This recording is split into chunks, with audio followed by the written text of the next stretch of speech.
días, hermanos. Vamos nuevamente a considerar el tema que estamos tratando sobre la disciplina de Dios para con nosotros. Pero primero vamos a orar para que sea el Espíritu Santo que nos dirija. Así que oremos. Padre bueno, nuevamente estamos delante de ti.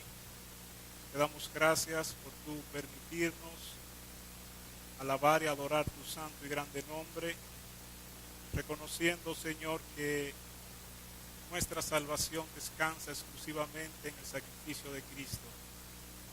Ahora que vamos a proclamar tu palabra, nuestra súplica es que tú nos asista por medio de tu Santo Espíritu, el cual tú has dejado como nuestro ayudador. Rogamos que nos guíe a toda verdad.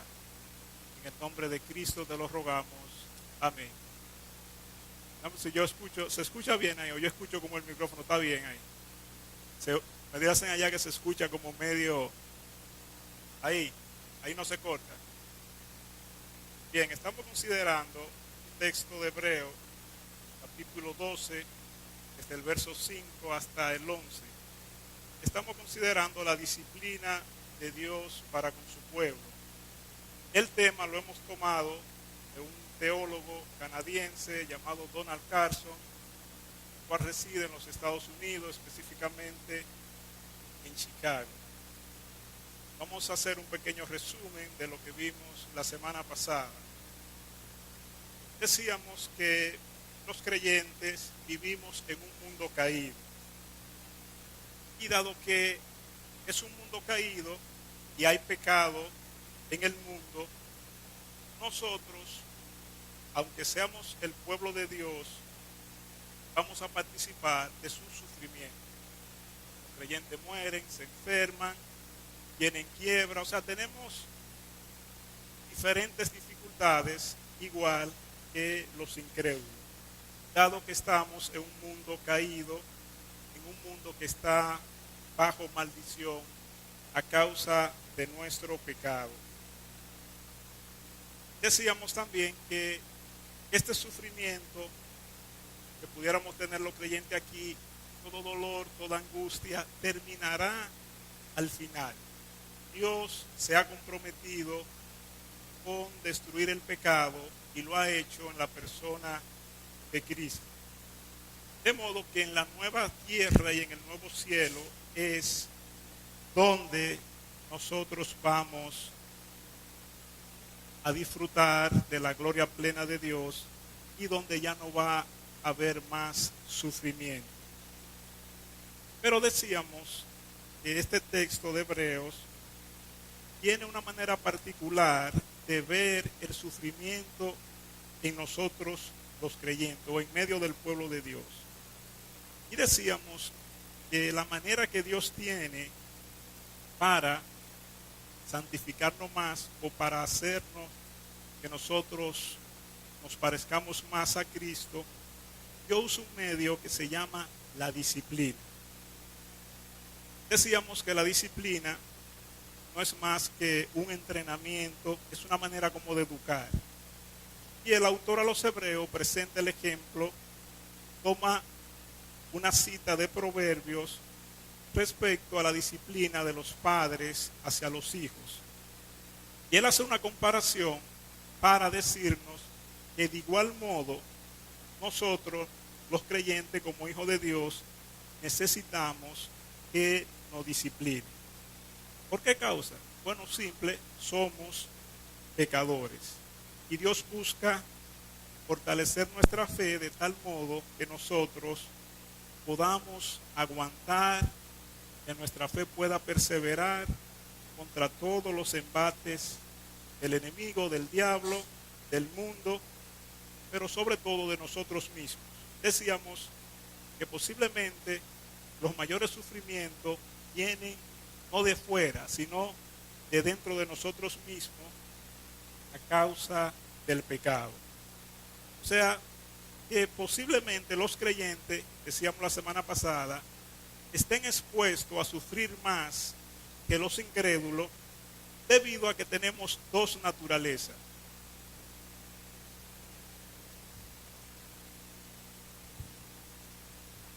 Gracias.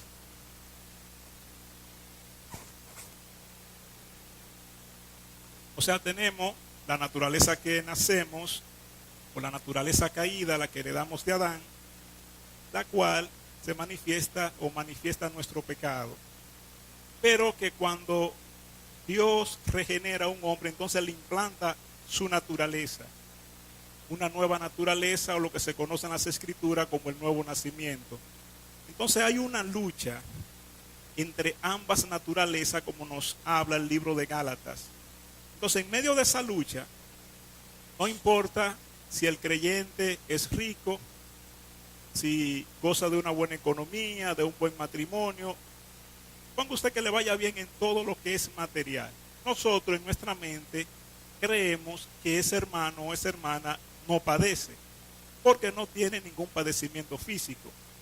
Tiene una buena economía, tiene una buena salud, le va bien en el trabajo, etcétera, etcétera. Pero decíamos que debido a estas dos naturalezas y a esta lucha, todos los creyentes de un modo u otro vamos a sufrir, y de un modo u otro Dios nos va a disciplinar. Nos dice el texto de Hebreo que todos los hijos han participado de esa disciplina. O sea que usted ni yo no vamos a hacer la excepción de que no vamos a sufrir en este mundo. También decíamos que el propósito de esta disciplina es básicamente debilitar el pecado en nosotros, o debilitar la vieja naturaleza, y que la nueva naturaleza vaya creciendo más o tome más fuerza. Dice el texto también a los hebreos que la disciplina de Dios va dirigida básicamente a que nosotros crezcamos más en una vida de santidad. O sea, que crezcamos más en una vida de piedad. Y por último decíamos que esta disciplina Dios la ejerce sobre nosotros a través de eventos que no son muy deseados para nosotros, los cuales causarán de una manera u otra sufrimiento. También decíamos la semana pasada que la disciplina de Dios, o sea, cuando nos encontramos en una situación difícil, adversa, en vez de nosotros ver que la mano de Dios está contra nosotros, el texto dice que la disciplina manifiesta el amor de Dios. Ustedes saben que hoy en día muchos predicadores, cuando a un hermano o a una hermana le va mal, sea en lo económico, sea por una enfermedad, ellos tienden a decir que Dios está en su contra. Pero el texto de Hebreo le sale al frente a eso y dice lo contrario, que si Dios deja a un hijo de él sin disciplina, que le vaya bien en todo, que no tenga ninguna dificultad, posiblemente es un bastardo o no es un hijo de Dios. Y que la disciplina que Dios ejerce sobre nosotros manifiesta su amor, en vez de manifestar su juicio contra nosotros. Por otro lado, decíamos, dando una nota de precaución, que a veces es difícil distinguir entre la disciplina de Dios y los sufrimientos naturales por causa del pecado de este mundo. Decíamos que uno puede encontrar creyentes que están padeciendo porque Dios lo está disciplinando, pero también encuentra otros creyentes que están padeciendo por causa, diríamos, de la injusticia del mundo. Y pusimos dos ejemplos, el ejemplo de Juan el Bautista, que fue decapitado, también un hombre llamado Nabot, el cual también fue muerto a pedrada, para el rey Acab quedarse con una viña que él tenía. Entonces, estos dos hombres, pudiéramos decir que sufrieron por mano de la injusticia y el pecado de otros, no porque Dios lo estaba disciplinando. Entonces decíamos que hay un hilo fino entre uno poder ver con claridad si el hermano que padece una enfermedad o una situación difícil es parte de la disciplina de Dios o es parte de un mundo caído. José Luis.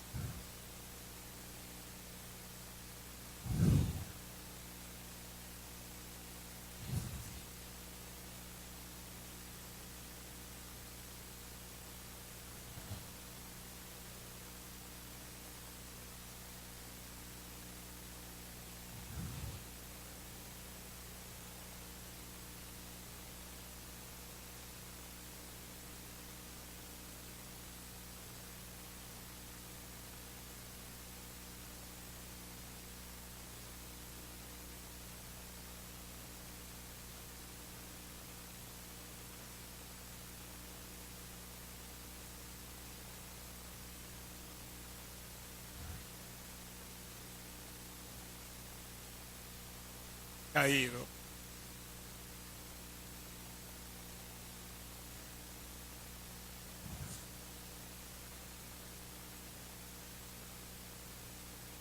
Y cumplirlo en nosotros. Bueno, el autor, Donald Carson, él dice algo parecido a lo que dice José Luis. Él dice, yo no distingo bien entre la disciplina de Dios cuando un hermano está sufriendo y entre un mundo caído. Él dice eso mismo que dijo José Luis. Yo creo que es una mezcla de ambas cosas. Y que a la larga, como dice Romano, todas las cosas a los hijos de Dios nos ayudan a bien. Ahora, ese bien, porque a veces uno interpreta que todas las cosas le ayudan a bien a uno, y uno lo interpreta de manera material. Por ejemplo, yo hago helado, y si por la providencia divina se me daña una máquina, y yo no puedo hacer nada con los helados, yo digo, bueno, Dios tiene un propósito. Esa máquina que se dañó es para mi bien. Pero en mi mente yo estoy pensando, para mi bien, para que mi negocio crezca más. Pero la realidad es que el bien que habla Romano tiene que ver más con nuestro cuidado espiritual, más que con el cuidado material. Hoy entonces trataremos de ver la realidad de la disciplina en nuestras vidas. O sea, cómo nosotros reaccionamos ante la disciplina. El verso 10 de Hebreos 12, dice lo siguiente. Y aquellos ciertamente por pocos días nos disciplinaban como a ellos les parecía, pero para lo que nos es provechoso, para que participemos de su santidad. O sea que el propósito final de Dios con la disciplina, con un evento que nos cause sufrimiento, es que nosotros participemos de su santidad. O sea que la disciplina de Dios sobre nosotros no es que nos va a hacer más rico, que nos va a hacer la vida más cómoda. No tiene que ver con eso. Tiene básicamente un propósito espiritual que tiene que ver con que nosotros crezcamos más en santidad. O sea, que nos parezcamos más al Dios santo. Ahora, la disciplina, entendiendo que es para nuestro bien, entendiendo que es una manifestación del amor de Dios, las Escrituras nos da una precaución. Miren lo que dice el verso 10, vuelvo y leo. El verso 5. Dice, y habéis ya olvidado la exhortación que como a hijos se os dirige, diciendo, hijo mío, no menosprecie la disciplina del Señor, ni desmaye cuando eres reprendido por Él. O sea que cuando viene la disciplina, a pesar de uno entender que es para nuestro bien, existe un peligro. Y el autor lo reconoce. Él dice, existe el peligro de que cuando estemos siendo disciplinados por Dios, uno puede correr el riesgo de dos cosas. Uno, menospreciarla, y otro, podemos desmayar. Esa palabra desmayar tiene que ver como con relajar, o sea, con no poner la atención a eso que está pasando sobre nuestras vidas. Y la palabra menospreciar tiene que ver con no valorar o desestimar la disciplina divina. Ahora, vamos a poner un ejemplo. Imaginémonos un soldado, alguien que se ha enganchado a la policía o al ejército, y él está siendo entrenado para ser un soldado. ¿Qué sucede si el soldado relaja o no valora la disciplina? O sea, cuando él está en el centro, como se llama, donde llevan las personas a entrenar, o a la base, si hay que levantarse a las 3 de la mañana, pero él se levanta a las 9, si hay que correr 2 horas, él nada más corre 15 minutos. O sea, a la larga, el soldado terminará que cuando venga la guerra no tendrá la capacidad de cómo responder, porque él lo que hizo fue que relajó por así decirlo, su entrenamiento. Pero además, podemos menospreciarla porque no es fácil que a usted le digan que tiene que levantarse a las 3 de la mañana, o que usted tiene que correr 5 horas, o entra a ese bosque y cruza a aquel lado sin nada de comida y va a ver cómo tú te la averiguas. O sea que la incomodidad que trae el entrenamiento pudiera provocar que el soldado desista. Y de hecho eso es así. Si uno le pregunta a Camacho, Camacho, ¿cuánta gente se engancharon con usted y pasaron el centro?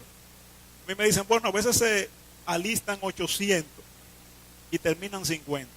O sea, los otros, por la incomodidad, por el entrenamiento, menosprecian y terminan saliendo. Entonces el autor dice, cuando venga la disciplina de Dios sobre nuestras vidas, puede suceder eso, o que nosotros la menospreciemos, o que nosotros desmayemos, que el sufrimiento nos aplaste. Es interesante cuando uno va al Antiguo Testamento, uno ver cómo Dios usa la disciplina como un estímulo para acercar su pueblo a Él cuando el pueblo se aparta. En el verso 6, él dice, el autor, él dice, bueno, mira, no menosprecie la disciplina, no desmaye. Y él da un argumento de por qué no debemos hacer eso. Y él dice, porque el Señor, al que ama, disciplina y azota a todo el que recibe por hijo. O sea, el autor da un estímulo para no desmayar, para no menospreciar la disciplina, y es que él usa el amor de Dios. Él dice, mira, el amor de Dios es, la disciplina es una muestra del amor de Dios sobre nuestras vidas. Entonces él estimula al pueblo y dice, mira, en vez de tú desmayar, cuando estemos siendo disciplinados por Dios, debemos recordar que es el amor de Dios que se está manifestando en nuestras vidas. Y como decía ahorita, no que Dios nos está tratando como un juez y está en nuestra contra. Y vuelvo y repito, o digo lo siguiente. En las Escrituras uno encuentra que parte de la ira de Dios hacia el hombre tiene que ver con Dios dejarlo. Por ejemplo, uno lee Romanos y nos dice que Dios lo entregó a todos los deseos que ellos quisieran hacer. Pero en el mundo la persona entiende, vamos a suponer que sea un hombre que le gustan las mujeres.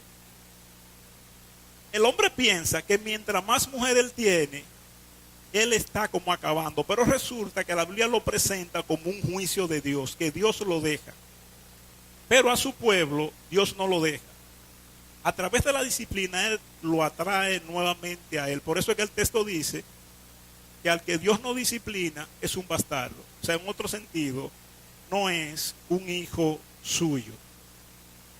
Si usted estudia, o imagínese que el militar nuevamente que esté en el centro y lo dejan que se levante a la hora que él quiera, que haga lo que él quiera, eso puede ser un signo de que los jefes no quieren a esa persona.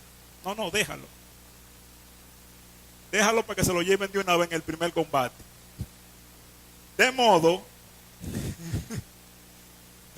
que Dios, en las Escrituras vemos que cuando Él deja la gente a su propia sancha, es un juicio de Dios. Cuando uno va al Antiguo Testamento, se da cuenta que Dios no se metía con las naciones paganas.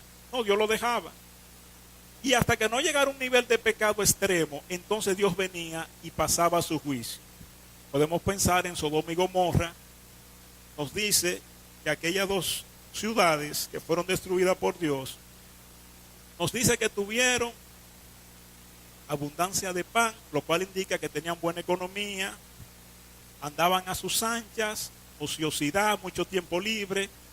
Y nos dice que ellos no extendieron la mano sobre el menesteroso. Pero es interesante que cuando habla de estas dos ciudades, a pesar de la abundancia de pecado, ellos estaban prosperando económicamente. y todo le iba bien y Dios no se metía con ellos. Pero ¿qué sucede con la nación de Israel, el pueblo que Dios escogió? Miren lo que nos dice Jueces, capítulo 3. Estaré leyendo desde el verso 12 al 15. Dice: volvieron los hijos de Israel a hacer lo malo ante los ojos de Jehová. Y Jehová fortaleció a Eglón, rey de Moab, contra Israel, por cuanto habían hecho lo malo ante los ojos de Jehová. Primero, Dios no deja su nación. Miren lo que sucede. Este juntó consigo a los hijos de Amón y de Amalek, y vino e hirió a Israel, y tomó la ciudad de las palmeras. Y sirvieron los hijos de Israel a Eglón, rey de los moabitas, 18 años. Y clamaron los hijos de Israel a Jehová, y Jehová levantó un libertador. O sea que Dios a su pueblo, si ve que se aparta, que se va hacia el pecado, Dios viene y le trae entonces aflicción, sufrimiento. Levanta un rey pagano, un rey que no le teme a Dios, y Dios usa esa nación para afligir la suya, para que su pueblo venga donde él. Nos dice el texto que después que Dios hirió al pueblo de Israel, lo esclavizó durante 18 años ante este rey, entonces los hijos de Israel clamaron a Dios. Entonces tuvieron que buscar el rostro de Dios. O sea que Dios a su pueblo siempre le ha de disciplinar.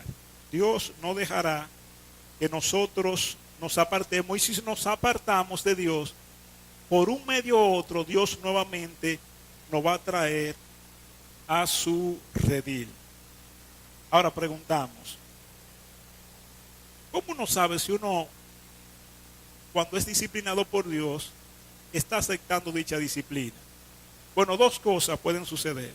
Una, cuando estamos siendo disciplinados por Dios, una situación difícil que llega a nuestras vidas, esa situación nos ha de acercar más a Dios en vez de alejarnos más de Él. Ponemos el ejemplo de Israel nuevamente. Cuando ellos están siendo disciplinados por Dios, entonces ellos claman a Israel. O sea que ellos procuran buscar más el rostro de Dios. O sea que para yo saber si estoy aceptando la disciplina de Dios, eso yo lo voy a ver si dicha situación lo que hace es que me acerca más a Dios, si esta situación fortalece más mi fe o si mi fe puede aguantar la situación. Uno sabe de hermanos y hermanas que al venir al evangelio, entonces se le aumentan los problemas. Si el esposo vaya incrédulo, si es viceversa, o si los hijos.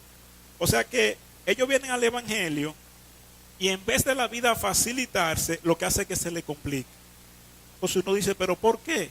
Bueno, uno diría, Dios está fortaleciendo el carácter de dicho hermano o de dicha hermana. Ahora, el autor a los Hebreos, él presenta una realidad de nosotros como seres humanos caídos. En el verso 11, volvamos allá otra vez a Hebreos 12, él dice, es verdad que ninguna disciplina al presente parece ser causa de gozo. O sea, a nadie se le va a ocurrir que si yo tengo un cáncer o una quiebra en un negocio, cualquier situación que tenga, que yo voy a estar gozoso porque Dios me está disciplinando y Dios está revelando que Él es mi Padre. No, no, no, no. El autor dice, ninguna disciplina presente parece ser causa de gozo. O sea que cuando viene la disciplina sobre mí, yo no, gloria a Dios porque Dios me está disciplinando. No, no, no. Sino que lo que puede venir a mí es tristeza, frustración, depresión. O sea, el autor claramente dice que la disciplina al presente no parece ser causa de gozo. O si no, cuando usted le da una pela a su hijo pequeño, pregúntele si él se va a gozar porque usted le está dando una pela y va a ir y le va a decir, gracias papá por esa pela. Sí, José Luis.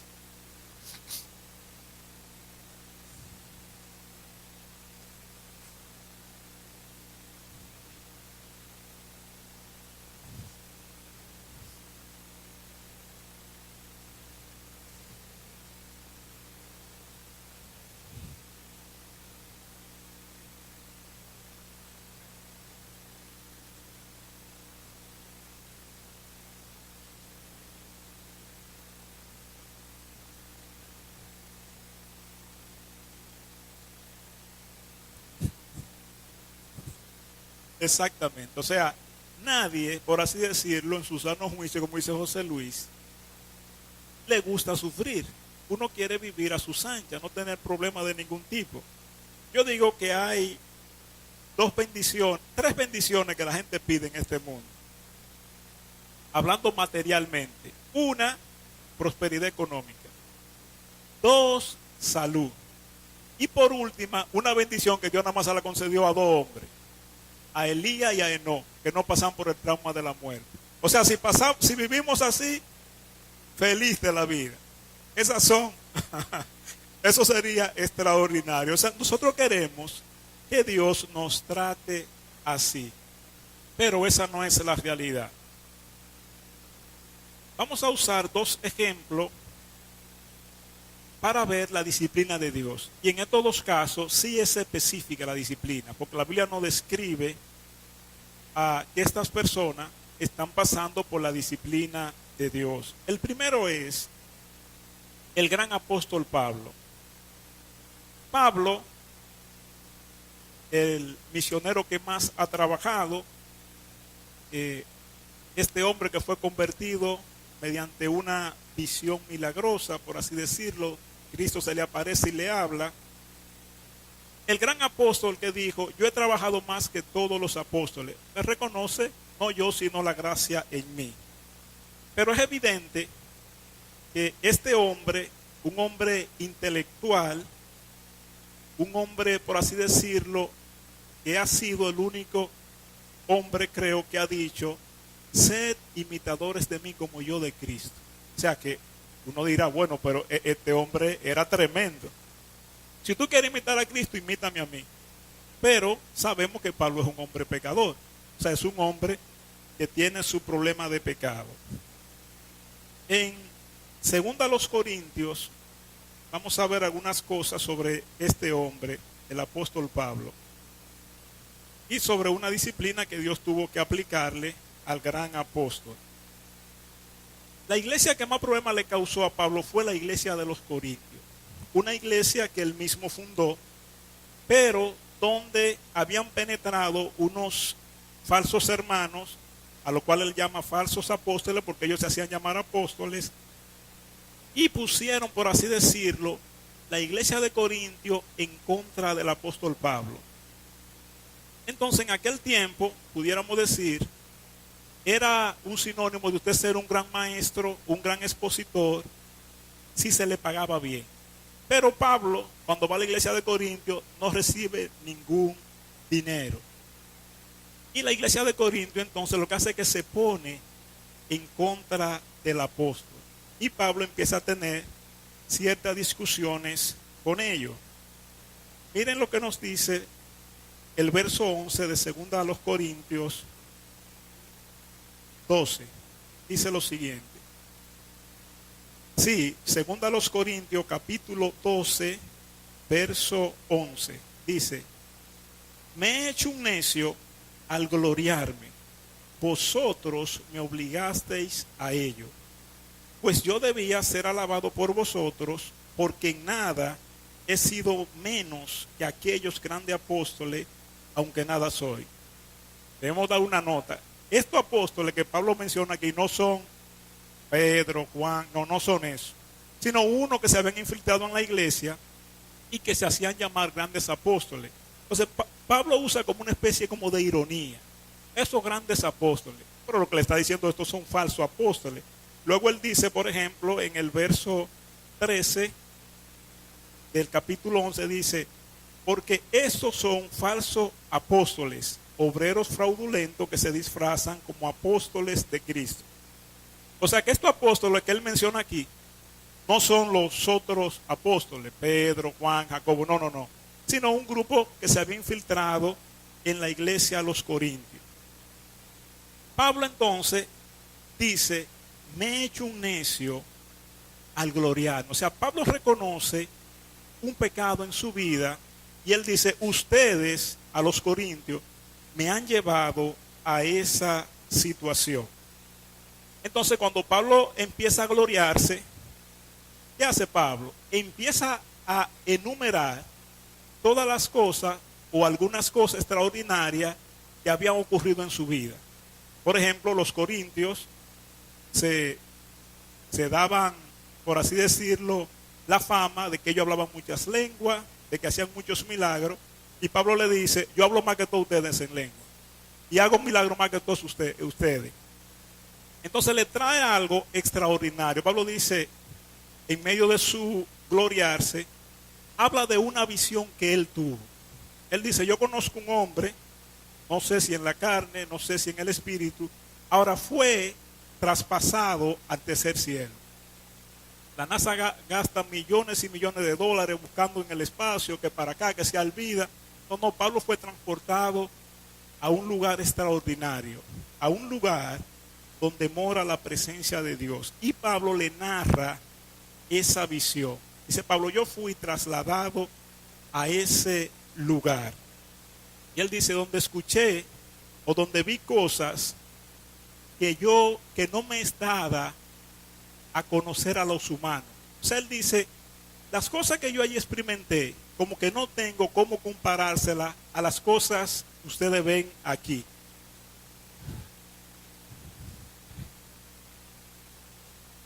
Por ejemplo, ¿cómo usted le explica? Imagínese que a usted lo tomen, o que tomen una persona de una tribu de la selva amazónica o de Nueva Guinea, y ese personaje lo hacen vivir 10 años en la civilización, y ve la computadora, y ve el carro, y ve el televisor, y los teléfonos. ¿Cómo pudiera, cuando él vaya allí a su tribu, explicarle sobre eso? O sea, él no tiene cómo comparar. ¿Con qué lo va a comparar? No tiene el idioma. ¿Cómo le explicará sobre una estufa, sobre una televisión? O sea, él no tiene manera, porque ellos no han vivido tal experiencia. Y lo mismo sucede con Pablo. Lo que Pablo experimenta y ve allí, no tiene manera de cómo comparar aquí con lo que hay en la tierra. Entonces dice Pablo, y para que la grandeza de la revelación no se me subiera a lo sumo, dice el verso 7 de 2 Corintios 12, y para que la grandeza de las revelaciones no me saltasen desmedidamente, me fue dado un aguijón en mi carne, un mensajero de Satanás que me abofetee para que no me enaltezca sobremanera. O sea que para frenar el orgullo de Pablo, él reconoce que Dios le ha enviado un aguijón, el cual él define como un mensajero de Satanás. Hay muchas especulaciones sobre el aguijón. Algunos dicen que quizás fue una enfermedad, quizás Pablo se deprimía al ver que él predicaba lo de su nación y que ellos lo que hicieron fue perseguirlo. Pero no dice las escrituras qué era ese aguijón. Pablo lo que sí dice es que era un mensajero de Satanás. José Luis.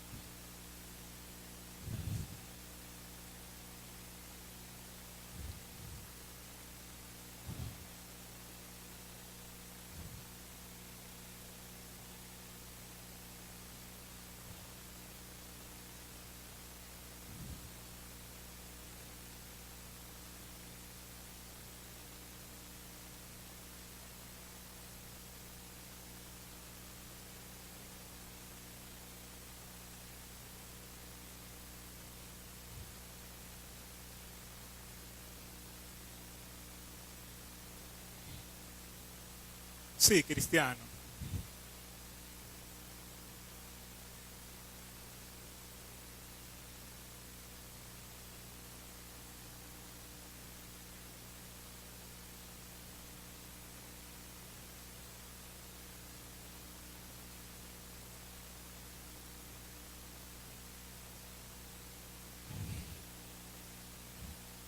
Sobre su conciencia.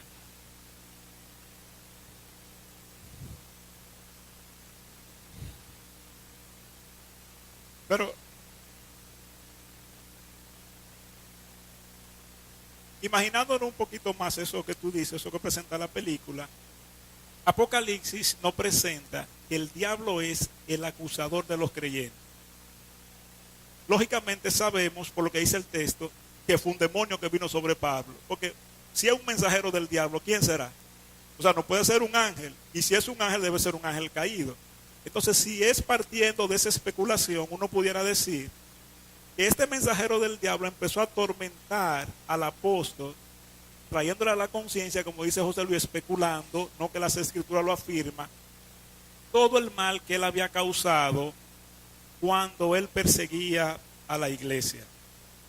Ahora, cuando uno mira la vida de Pablo y uno ve todos los trabajos que el apóstol pasó, miren lo que él dice. Ahí en Corintios 11:27 dice: en trabajo y fatiga, en mucho desvelo, en hambre y sed, en muchos ayunos, en frío y en desnudez. Y además de otras cosas, lo que sobre mí se agolpa cada día, la preocupación por todas las iglesias. O sea, a Pablo le dieron pedrada, le dieron latigazo, el hombre pasó hambre, pasó desnudez. Cuando hablamos de desnudez, entiéndase que quizás hacía frío y Pablo no tenía ni un abrigo. Sin embargo, Pablo en ningún momento lo vemos que él está orando para que Dios le alivie estas situaciones. Pero sí, con el aguijón, que parece que era algo terrible, dice Pablo, respecto a lo cual 3 veces he rogado a Dios que me quite esta situación. Y no debiéramos decir que no fue que Pablo, Señor, mira, quítame este aguijón. Pudiéramos decir que él tuvo un momento intenso de oración, quizá de ayuno, rogándole a Dios que le quite este aguijón. Ahora, ¿cuál fue la respuesta que Dios dio a Pablo? Dios le respondió a Pablo. ¿Cómo le respondió? Con un rotundo no. No te será concedida tal situación. O sea que su oración recibió una respuesta, pero no la que él estaba esperando o la que él estaba deseando. Dios le respondió de manera negativa, como dice la doctora. O sea que Dios, en su gracia o en su misericordia, pudiéramos interpretar que a Pablo se le iba a conceder lo que había pedido, pero no pasó así. El texto nos señala, dice, segundo a los Corintios 12:8, respecto a lo cual 3 veces he rogado al Señor que lo quite de mí, y me ha dicho, bástate en mi gracia. En otro sentido, mira, yo te voy a dar la gracia suficiente para que tú soportes esta enfermedad o para que tú soportes esta situación. Así que bástate en mi gracia, porque no te voy a conceder lo que tú me estás pidiendo. Mi gracia debe ser suficiente para que tú soportes esta gran molestia. Y vuelvo y repito, Pablo, un hombre disciplinado, pudiéramos decirle un creyente de élite, insiste en que Dios le quite esta situación porque era una situación difícil para él. Entonces vemos que Dios está haciendo que con el apóstol, disciplinando al apóstol sobre un pecado que se conoce como el orgullo, para que él no se enaltezca sobremanera. O sea que aún el apóstol Pablo, este gran intelectual, él no sabía que si Dios le quitaba ese aguijón, iba a resultar en un prejuicio para su vida. Él mismo, un gran intelectual, un conocedor tremendo de Dios, pero él no sabía que si le quitaban el aguijón iba a ser para su mal. Entonces Dios le manifiesta y le dice, bástate en mi gracia será suficiente para que se manifieste en esta gran debilidad que tú tienes.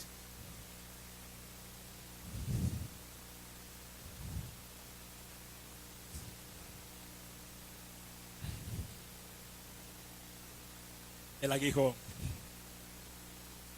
no lo quiere.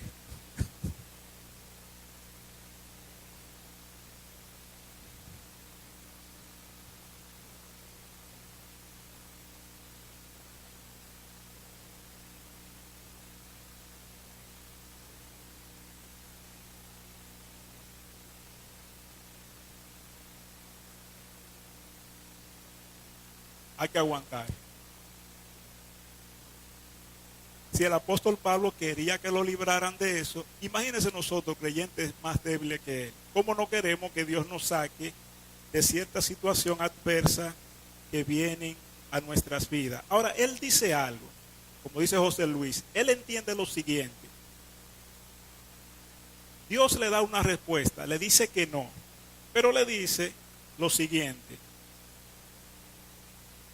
Y para que la grandeza de las revelaciones no me exaltasen desmedidamente, me fue dado un aguijón en mi carne, un mensajero de Satanás que me abofetee, para que no me enaltezca sobremanera, respecto a lo cual 3 veces he rogado al Señor que lo quite de mí. Y me ha dicho, ahora, ¿quién es que le ha dicho? Bueno, Dios le va a responder a Pablo, bástate en mi gracia. Y entonces Dios le da un argumento de por qué Pablo tiene que bastarle la gracia de Dios para aguantar esta situación. Él dice, mi poder se perfecciona en la debilidad. O sea, mi poder, el poder de Dios, es más exaltado en una situación vulnerable del hermano débil, más que cuando él no está pasando por una situación difícil. Ahora, debiéramos decir que la debilidad humana no es parte de la gracia de Dios, pero que la debilidad es como un canal por donde Dios hace correr más su gracia para que nosotros podamos soportar más la disciplina de Dios. O sea, la debilidad es como un canal por donde cae la gracia de Dios sobre nosotros. Ahora él dice, para que el poder de Dios sea más evidente en la debilidad. Vamos a imaginar 2 personas trabajando en una empresa. Hay uno que es gerente de la empresa. Y es un hombre que gana, qué sé yo, unos 200,000 pesos. Y es un hombre íntegro y serio. Pero tenemos otro que es el barredor o el conserje. Y lo que gana son 8,000 pesos. Ambos son honrados. Pero es posible que la gloria de Dios o la luz de Dios se vea más en el que es pobre, porque en medio de sus necesidades sigue siendo un hombre honrado más que el gerente. Uno dice, bueno, sí, el gerente debe ser honrado porque lo que él gana le da y le sobra, pero este que está aquí, que gana 8,000 pesos y que está padeciendo por su pequeño sueldo, en él es más evidente el poder de Dios y de su gracia que sostiene a tal hermano. Ahora, Pablo habla de la evidencia del poder de Dios en mi vida y en su gracia. ¿Cómo uno lo puede ver? Bueno, en Romanos, capítulo 8, verso 31 al 37, voy a verlo brevemente, nos dice lo siguiente de cómo el poder de Dios es más evidente en nuestras debilidades. Dice el verso 31 de Romanos 8. ¿Qué pues diremos a esto? Si Dios es por nosotros, ¿quién contra nosotros? Él hace una pregunta. ¿Quién podrá enfrentar a los cristianos? Porque si Dios está conmigo, no hay manera de que yo pueda ser derrotado. Pero miren las situaciones que él presenta, a las que un cristiano pudiera exponerse y aún así no ser derrotado. Verso 35 al 37. ¿Quién nos separará del amor de Cristo? Y empieza su lista en forma de pregunta. Tribulación, o angustia, o persecución, o hambre, o desnudez, o peligro, o espada. O sea, la situación que él está enumerando, que es imposible que nos separen del amor de Cristo, no son cosas deseables. Él empieza con tribulación, cualquier situación difícil, o cualquier cosa que nos cause angustia, la persecución, el hambre o la desnudez, o peligro o espada. Él dice, ninguna de esas cosas puede separar al creyente del amor de Cristo. Entonces, en medio de eso es donde el poder de Dios se perfecciona en medio de nuestra debilidad. O sea que los creyentes nos enfrentamos a grandes dificultades y podemos vencer porque Dios está con nosotros. Por ejemplo, en el Medio Oriente, países musulmanes, inmediatamente un miembro de la familia se convirtió al evangelio, es una sentencia de desamparo por la comunidad, por la familia, hasta la herencia se le va. Y normalmente tiene que salir de ahí porque su vida corre gran peligro. O sea que en una persona así, la luz del evangelio se manifiesta más que nosotros que estamos aquí, que no estamos padeciendo hambre, ni persecución, ni ninguna de esas cosas. O sea, el poder de Dios es más evidente en ese hermano que se encuentra en una situación difícil. Por último, Pablo decide que no le queda de otra aceptar la disciplina de Dios. O sea, él entiende ya que el poder de Dios se manifiesta en la debilidad. Por eso entonces él dice lo siguiente, volviendo otra vez a 2 Corintios, capítulo 2, él dice: por lo cual, por amor a Cristo, me gozo en las debilidades, en afrentas, en necesidades, en persecuciones, en angustia, porque cuando soy débil, entonces soy fuerte. Él dice, cuando yo soy débil, la gracia de Dios, el poder de Dios se manifiesta más en mí. Entonces, aunque uno no lo crea, entonces uno es más fuerte. José Luis, dame tiempo.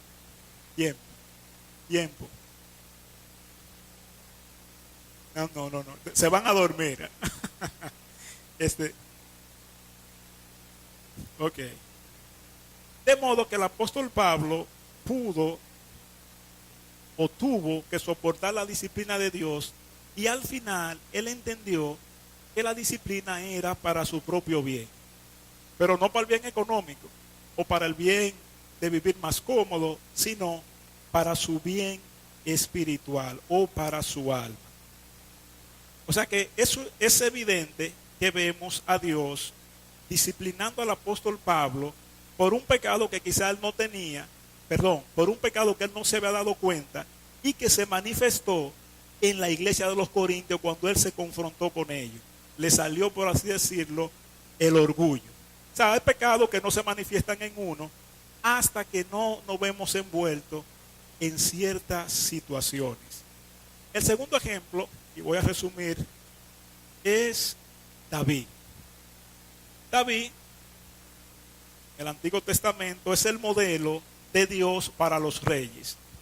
Ustedes ven que las Escrituras dicen, y este rey fue malo, y no fue como mi siervo David. O sea que David fue un ejemplo. Fue aquel hombre que de ser un simple pastor, el hermano menor, llegó a ser el rey de Israel. O sea, el ungido de Jehová, el que Dios había escogido para gobernar su pueblo. No se conoce, no voy a buscar las escrituras, tengo texto aquí, pero por asunto del tiempo, no se conoce ninguna derrota de rey David.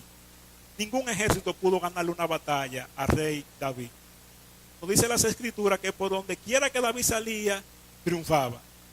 Y de hecho, como soldado, arrancó, por así decirlo, por todas las alturas, derrotando a Goliat.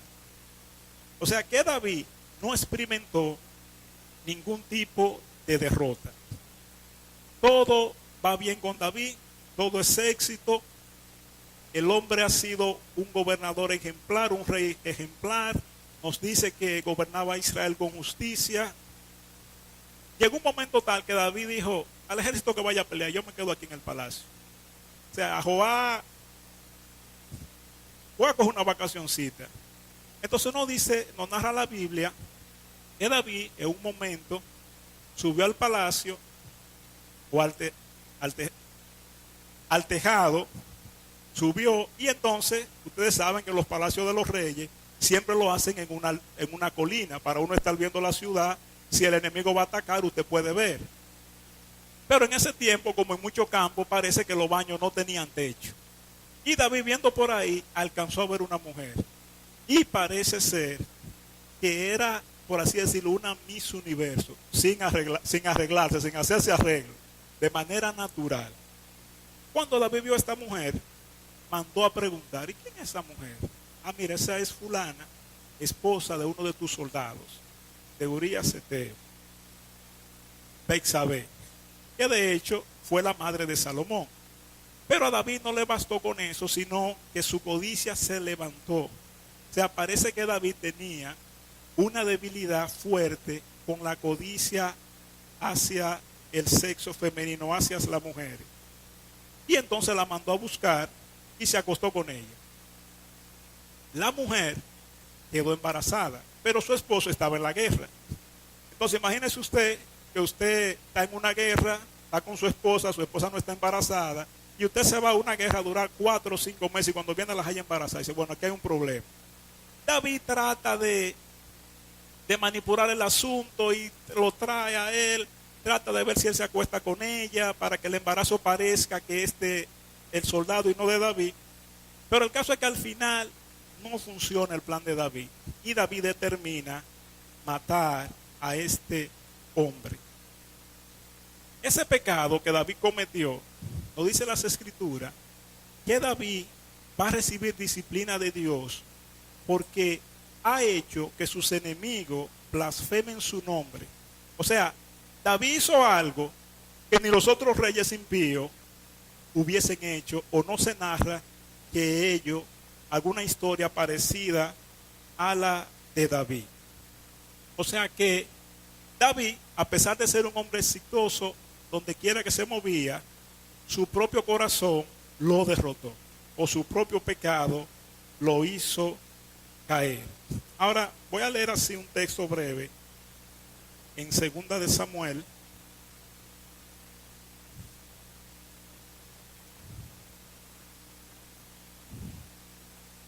Segunda de Samuel capítulo 12.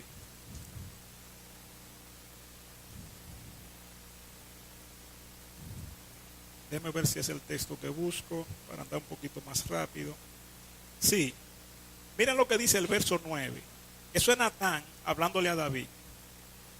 Dios envió a este profeta. ¿Por qué pues tuviste en poco la palabra de Jehová, haciendo lo malo delante de sus ojos?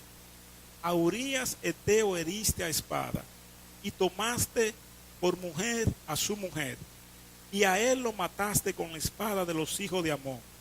Por lo cual, ahora no se apartará jamás de tu casa la espada, por cuanto me menospreciaste y tomaste la mujer de Urías Eteo, para que fuese su mujer.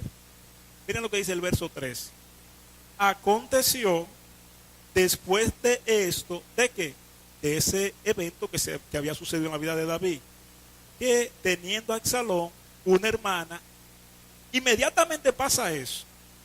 Dios va a disciplinar a David, y es con algo de lo que más dolor puede causarnos a los que somos padres de familia, con sus propios hijos. Dios va a usar los propios hijos de David para disciplinar a David.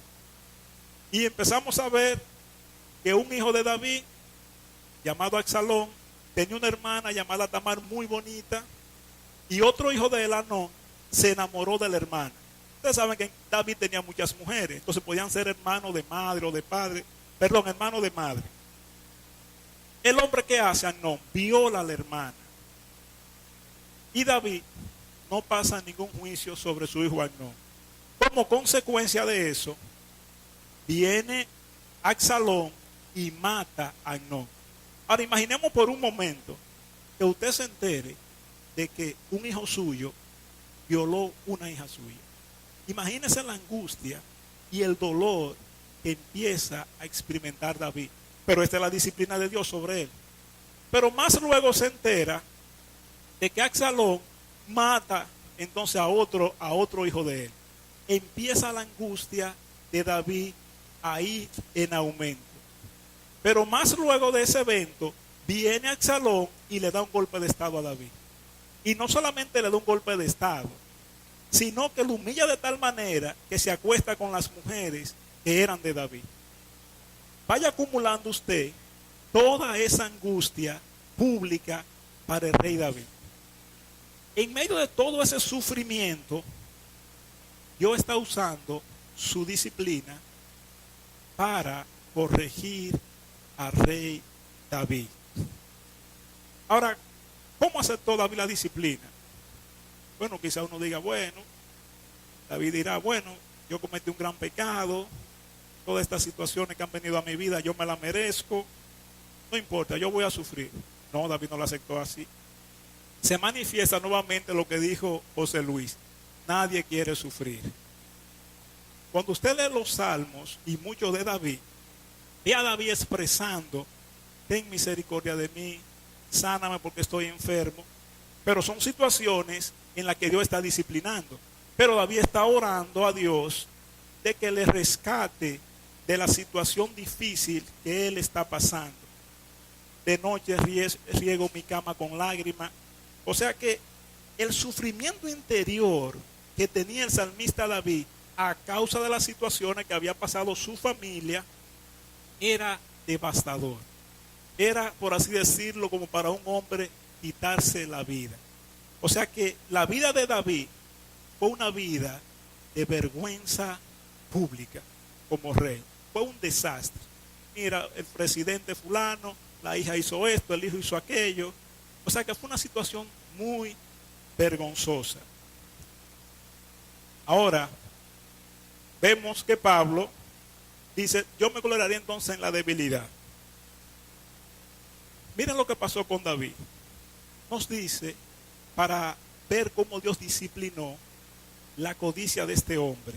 La Biblia nos narra que al final, cuando David ya era un anciano, el hombre no había forma de que entrara en calor. Yo había escuchado, una vez escuché, y quizá por este texto, digo, por a lo mejor es así, que por ejemplo, donde viven los esquimales, en esos sitios fríos, si va una persona y a usted lo abrigan, es posible que para que usted entre en calor, hay que poner a otra persona a dormir con usted. Porque no hay manera de que penetre calor al cuerpo. Así es. Bueno, Rafael Tomás dice que así que confirmado. Entonces David no podía entrar en calor. ¿Qué hicieron con David? Nos dice las escrituras que salieron por todo Israel y buscaron una joven virgen hermosa y la acostaron con David. Un viejo, pero el viejo parece que tenía fuerza todavía. Porque nos dice las escrituras que David no la conoció. O sea, no porque era anciano, sino parece que ya David, con toda esta situación que él pasó en su familia por causa de su codicia, fue disciplinado de tal manera que le acostaron una jovencita de la más bonita de Israel y nos dice que él no durmió con ella. O sea, no se acostó. O sea que vemos cómo la disciplina dio los frutos que dice el autor de los Hebreos, que da fruto de justicia, tanto en Pablo como en el rey David. Entonces, concluyendo, la disciplina de Dios es la forma dominante del sufrimiento de nosotros los creyentes. O sea que cuando estamos sufriendo, pudiéramos decir que Dios en cierta medida nos está disciplinando. Ahora, para no desconsolar, el autor de Hebreo puso un ejemplo que a uno lo deja como pasmado de disciplina. Hebreos 5:7, ya voy terminando. Miren lo que nos dice. Hebreos 5:7, para nuestro consuelo. Y Cristo, en los días de su carne, cuando era un ser humano aquí en la tierra, ofreciendo ruego y súplica con gran clamor y lágrimas al que le podía librar de la muerte, fue oído a causa de su temor reverente. Todos recordamos el Getsemaní, cuando Cristo intercedía a Dios que pasara esa copa, eso era sufrimiento. Y aunque era hijo, por lo que padeció, aprendió la obediencia. Y habiendo sido perfeccionado, vino a ser autor de eterna salvación para todos los que le obedecen. Si uno ve el texto así, rápidamente, primero, dice, pero ven acá, Cristo tenía que aprender la obediencia. ¿O tenía pecado? No, no puede ser eso, porque Cristo era sin pecado. Ahora, lo que sí nos sugiere que hay cierto grado de sufrimiento que Dios trae sobre la persona, en este caso sobre Cristo, dice para que Él fuera nuestro representante. Y fue declarado por Dios sumo sacerdote. El sumo sacerdote es el que intercede por el otro que está en pecado. Es un intercesor. Cristo entonces, hecho humano, padeció mucho, sufrió mucho para él identificarse con el ser humano. Sufrió decepciones, sufrió traiciones, sufrió desprecio. Entonces nos dice que Cristo tuvo que aprender eso para él entender mejor al ser humano. O sea que muchas veces la disciplina de Dios puede venir sobre nosotros, no por un pecado de nosotros, porque Cristo fue sin pecado, sino para uno entender la situación de otro. Yo recuerdo una hermana que está hablando, entonces ella lee muchos libros de, creo que Nancy Lee de Moss, creo que se llama, algo así. Y ella habla mucho sobre el matrimonio, sobre los hijos. Y dice una hermana, ella se casó ahora, yo voy a ver cómo ella va a hablar. En un sentido, es muy fácil usted hablar sin experiencia, pero desde la experiencia es más fácil usted hablar. Si usted ha criado hijos, si usted como esposa ha tenido un esposo difícil, o si la esposa ha tenido un hombre difícil, es más fácil usted aconsejar al otro. De modo que Dios, en cierta medida, puede traer disciplina sobre nosotros, no porque tengamos un pecado particular, sino para que uno pueda entender las situaciones de los demás. Así que, hermano, que Dios nos bendiga y que Dios nos ayude, y sobre todo que Dios esté bien de cerca consolando a los hermanos que están enfermos en medio nuestro y otros que pasan por otras situaciones. Así que vamos a orar para terminar. Padre bueno, te damos gracias por tu palabra. Reconocemos, oh Señor, que cuando vienen situaciones a nuestras vidas que no son de nuestro agrado, nos quejamos, murmuramos, pero te rogamos que tú nos ayudes, oh Señor, a ver tu mano en cada uno de estos eventos que son contrarios a nuestra comodidad. De tal modo, Señor, que podamos entender que tú estás disciplinándonos. Ayúdanos a ser como el salmista David, el cual descansó plenamente en ti en medio de todo su sufrimiento. Te damos gracias por este día y rogamos que tú bendiga tu palabra en nuestros corazones. En el nombre de Cristo te lo rogamos. Amén.